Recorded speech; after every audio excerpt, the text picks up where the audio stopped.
Hello, my name is Hemant Kumar Singh and I'm an industry expert with 9sim.com for the Department of Electrical Engineering. Today, we're going to learn about cables. Advantages of cable system on overhead system. Safety is better, less space is required, less maintenance and less breakdown. There is no other option left for overhead system. Decay and decorative purposes. Power theft and loss of power can be minimized, and it's environmental friendly. Disadvantages: installation cost is high and it increases many faults with voltage of the system. Location of the fault point is more difficult, but using modern fault detection system, breakdown period can be minimized.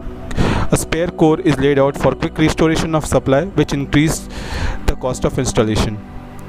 Here we are looking at composition of cables. We'll be looking from the outermost part of the cable, which is protective over sheath or serving. This is mainly composed of jute serving. Next, we are looking at the protective armor, which is composed of galvanized steel, wire armor and a separator. Next one is separator, that separates galvanized steel wire armor and galvanized steel wire armor at the two different points. The next is bending, which is a semiconductor based cover over the insulated paper panel given over the cable. Next one is sheath, which is being composed of sheath, lead or lead alloy. The next one is belt and screen, which is composed of impregnated paper belt, which is next composed with filters, which create spaces between each and every conductor. Well, moving towards the conductor is again separated with impregnated paper insulation. After that, within the insulation part, there is shaped stranded conductor depending upon size. Here we are looking at paper insulated lead cover cables, which is also known as PILC. Next, we are moving towards PVC cables, polyvinyl chloride. Its advantages: it is tougher, it is lighter, it is more flexible, it is impervious to moisture, it needs to sheath. Disadvantages: it is only suitable for low voltage system and it can be very serious when it catches fire. Here we are looking at the structure of PVC cables from the outermost part of armor, bedding, insulation, conductor, within which filter is, and we have an sidewise cross section too, which is covered with sheath, armor, bedding, screen, insulation, insulating screen, conductor and conductor screen.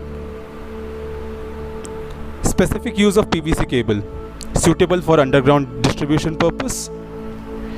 Here we are looking at the cross section of waveform cables, which is with outermost part of PVC over sheath. After that, bedding, stranded neutral wire, bedding, insulation, and after which conductor.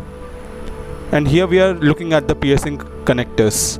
Moving towards the mining cable, we are looking at the cross section of mining cable of two different levels, 60 by 1000 volts and 1.9 to 3.3 kV volts.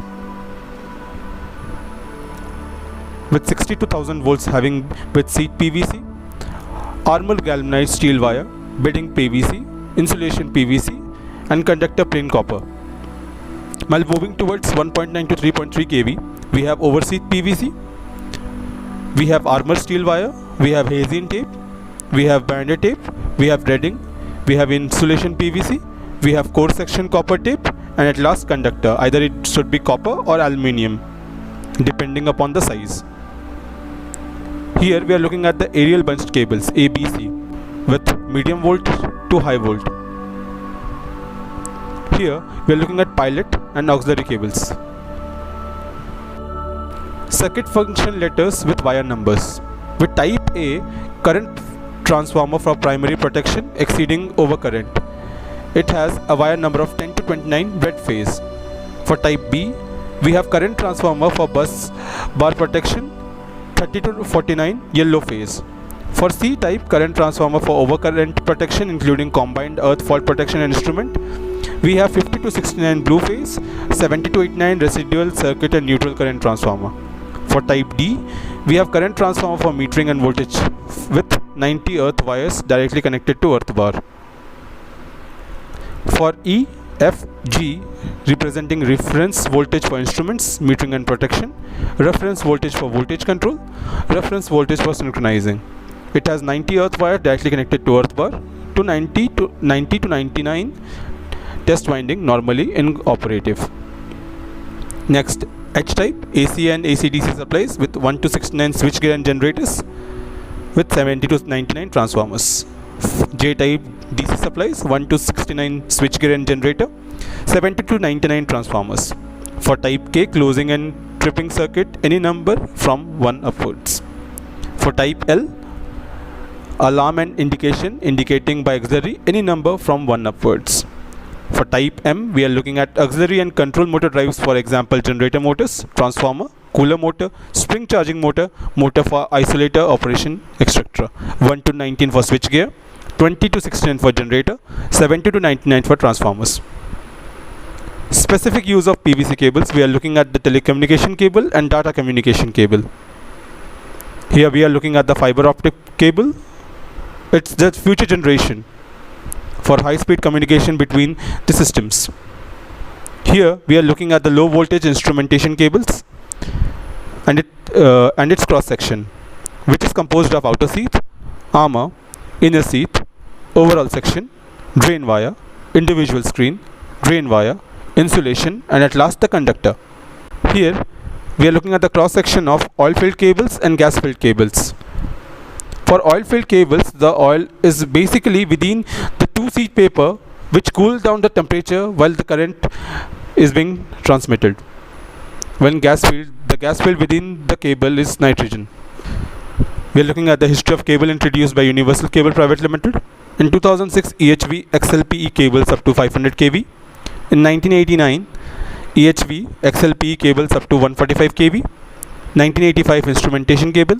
1979, processing compounds for special application. 1977 XLPE cables. 1967, paper capacitors. 1966 telecommunication cable. 1965 PVC cable. 1964 PILC cable. Here we are looking at the stress in high voltage cables and its cross section.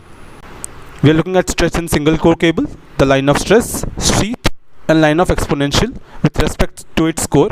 Only radial stress is present in it. Next, we are looking at stress in multi-core cable. Both radial and tangential stresses being present with respect to RYB in different at 0 degree, at 120 degree, and at 240 degree. We are looking at the cross-linked polyethylene XLPE cable and its cross section. We have two different underground XLPE cable and underwater XLPE cable, both nearly having the same cross section, with the outermost having outer serving of polyfilm strings 4 mm thick, after which armor galvanized steel wire, after which bending of polyfilm strings, after which binder tape, after that filters, after that fiber optic cable assembly, after which anti-resin polythene sheath, after which lead sheath comprising of 2.8 mm thickness, after which swelling tape, after which insulation screen, after which insulation XLPE 15 mm thick, after which conductor screen, and at end of the conductor, which is mostly composed of copper in case of cross-linked polyethylene cable XLPE cable. Here we are looking at the layout of the undersea water power cables. Some ISS and IE rules for cable laying: depth of cable laying up to 1.1 kV 0.45 meters, 3.3 kV to 11 kV 0.75 meters, 22 kV to 33 kV 1.0 meters. To reduce mutual heating and one faulty cable cause injury to a healthy one, preferably spacing of 0.4 meters to be maintained. In worst case, it should not be less than 0.25 meters. A power cable should not be bent less than 8 times of its overall dia. A power cable must maintain a minimum distance of 0.4 meters with a water supply line both running parallel and crossing. The desirable horizontal and vertical separation between power cable and communication cable is 0.6 meters, but in no case it should be less than 0.4 meters for a single core and 0.3 meters for multi-core. The power cable for communication cable should not cross at right angle as far as possible.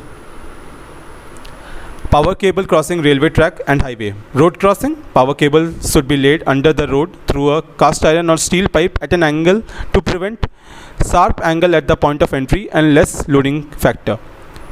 Railway track crossing. Cast iron or steel pipe is used for laying cable under railway tracks.